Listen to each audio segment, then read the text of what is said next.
யா ரசூலல்லாஹ் அய்யுன் நாசி அஹக்கு பி ஹுஸ்னி ஸஹாபத்தி, என்னுடைய தோழமைக்கும் என்னுடைய நேசத்திற்கும் என்னுடைய நட்பிற்கும் என்னுடைய அன்பிற்கும் என்னுடைய அரவணைப்பிற்கும் என்னுடைய ஆறுதலுக்கும் என்னுடைய ஆதரவிற்கும் அதிகம் தகுதி வாய்ந்தவர் இந்த உலகத்திலே யார்? ரசூலுல்லாஹ் யாரை சொன்னாங்க? உடைய தாய். எத்தனை வாட்டி சொன்னாங்க? 3 முறைகள். 4வது இடத்தை தான் யாருக்கு கொடுத்தாங்க? அப்புறம் எப்படி நீங்க பெண்கள் ஆண்கள் பெண்களை விட சிறந்தவங்கன்னு சொல்லிக்க முடியும்? அடுத்து மனைவி. அத்துன்யா குல்லுஹா மதாஉன் வ கைரு மதாஇ துன்யா அல் மர்அத்து ஸாலிஹா. உலகத்தில் இறைவனால் அனுபவிப்பதற்கு மனிதன் இன்பம் கொள்வதற்கு படைக்கப்பட்டிருக்கிற பொருட்களிலேயே வஸ்துக்களிலேயே ஆக சிறந்தது ஆக அற்புதமானது நல்லொழுக்கம் உள்ள சாலிகான மனைவின்னு சொன்னாங்க. எங்கேயாவது ஹதீஸ்ல நல்லொழுக்கம் உள்ள சாலிகான கணவன் தான் இந்த உலகத்தில் இருக்கக்கூடிய அனுபவிக்கக்கூடிய பொருட்களிலேயே சிறந்தது ஹதீஸ் இருக்கா? மௌலைமார்கள் இருக்காங்க, பெரிய பெரிய ஷேக்மார்கள் இருக்காங்க. கேட்டு அப்படி இருக்கா ஷேக்? ஏதாவது ஹதீஸ் அத்துன்யா குல்லுஹா மதாஉன் வ கைரு மதாஇ துன்யா அஸ்ஸௌஜு ஸாலிஹ் அப்படின்னு இல்லையா? அவர் படிச்சிருக்காரு போல இருக்கு. நாங்க படிச்ச எங்களுக்கு படிச்ச அளவுக்கு தெரியல. என்ன இருக்கா? மர்அத்து ஸாலிஹா அஸ்ஸௌஜத்து ஸாலிஹா. வெயிட் பண்ணுங்க தா, ஏன் அவசரப்படுறீங்க? ஏன் கொஞ்ச நேரம் பெண்களை பாராட்ட விடுங்க. உங்களுக்காக எவ்வளவு தியாகம் பண்றாங்க அந்த பெண்கள், அவங்களை பத்தி கொஞ்சம் சிறப்பிச்சு ஏன் பேச விட மாட்டாங்க? அனாதிக மகளாக, மகள் என்பது இந்த உலகத்திலேயே வர்ணிக்க முடியாத ஒரு மலர் சகோதரர். ஒரு மகன், ஒரு ஆண் வளர்ந்துகிட்டே வரும்போது அவனுக்காக அவன் தாய் வேலை செஞ்சுக்கிட்டே இருப்பா.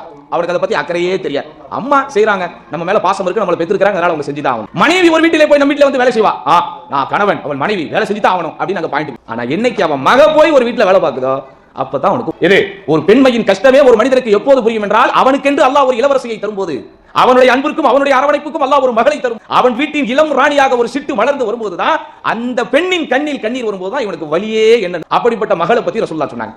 என்ன சொன்னாங்க? யாருக்கு 2 பெண் குழந்தைகளோ அல்லது 3 பெண் குழந்தைகளோ இருந்து அவர்கள் விஷயத்தில் நீதியாக நடந்து அவர்களுக்கு நல்லொழுக்க கல்வியும் கொடுத்து சிறந்த முறையில் திருமணமும் செய்து வைப்பாரோ அவரும் நானும் சொர்க்கத்தில் இப்படி இருப்போம். அல்லது அந்த பெண்கள் அந்த பெண் மக்கள் அந்த தந்தையை நரகத்திலிருந்து பாதுகாக்கக்கூடிய கேடயமாக இருக்கும் அப்படின்னா.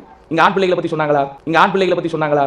பெண் பிள்ளைகளுக்கு வருது, சகோதரிகளுக்கு வருது. ஆக இஸ்லாமிய மார்க்கம் இஸ்லாமிய ஷரியத்துடைய அனைத்து பக்கங்களையும் PhD முடிக்கக்கூடிய விஷயம் இதெல்லாம், தீசிஸ் சமர்ப்பிக்கிற விஷயம் இதெல்லாம் ஆய்வு செய்து பார்க்கிற போது மகளாக, சகோதரியாக, மனைவியாக, தாயாக அவள் எடுக்கிற அத்துணை பரிணாமங்களிலும் இஸ்லாம் அவளை தங்க தட்டில் வைத்து தாங்குகிறது. அப்படின்னு இருக்கும்போது எப்படி அந்த பெண்களை பற்றி நம்ம பேசாம இருக்க முடியும்? பெண்களுக்கு தாங்க நீங்க மகர் கொடுக்கிற கல்யாணம் ஆகும்போது அந்த பெண்கள் உங்களுக்கு தரக்கூடாது. ஆனா இன்னிகாசுல் உமூர் மின் அலாமாத்தி ஸா, காரியங்கள் தலைகீழ் நடப்பது கியாமத் நாளின் அடையாளம் என்பதை போல் இன்றைக்கு ஆண்கள் வாங்கி கொண்டிருக்கிறார்கள். அது பகிரங்கமான பச்சையான ஒரு ஹராம் மார்க்கம் தடை செய்து. ஆனா அந்த பெண்மைக்கு இருக்கிற சிறப்பை நாம் உணர்ந்து கொள்வதற்கு, அந்த பெண்மைக்கென்று இறைவன் வழங்கியிருக்கிற அற்புதங்களை நாம் புரிந்து கொள்வதற்கு, இப்படி அவள் எடுக்கிற அத்துணை பரிணாமங்களிலும் அவளை சிறப்பித்தே வைத்து அவளை ஒரு அற்புதமான ஒரு படைப்பாக இஸ்லாமிய மார்க்கம் நம்மிடம் மரணிக்கிற நேரத்தை கூட நபிகள் நாயகம் ஸல்லல்லாஹு அலைஹி வஸல்லம் சொன்னார்கள், இஸ்தௌசு பின் நிசாஇ கைரா, பெண்கள் விஷயத்தில் நீங்கள் நல்ல முறையில் நடந்து கொள்ளுங்கள் வலியுறுத்தி உபதேசம் செய்கிறேன். இஸ்தௌசு பின் நிசாஇ கைரா, பெண்கள் விஷயத்தில் நீங்கள் நல்ல முறையில் நடந்து கொள்ளுங்கள் என்று நான் உங்களுக்கு ஆணையிடுகிறேன் என்று சொன்னார் ரசூலுல்லாஹி ஸல்லல்லாஹு அலைஹி வஸல்லம். மரணிக்கும் தருவாய் ரசூலுல்லாஹி ஸல்லல்லாஹு அலைஹி வஸல்லம் தன் மகளா மீது எவ்வளவு அன்பு வைத்திருந்தார்கள். போர்க்களத்துக்காக போகும்போது கூட கடைசியாக பார்த்து விட்டு போகிற முகம் ஃபாத்திமா ரலியல்லாஹு அன்ஹா முகம்.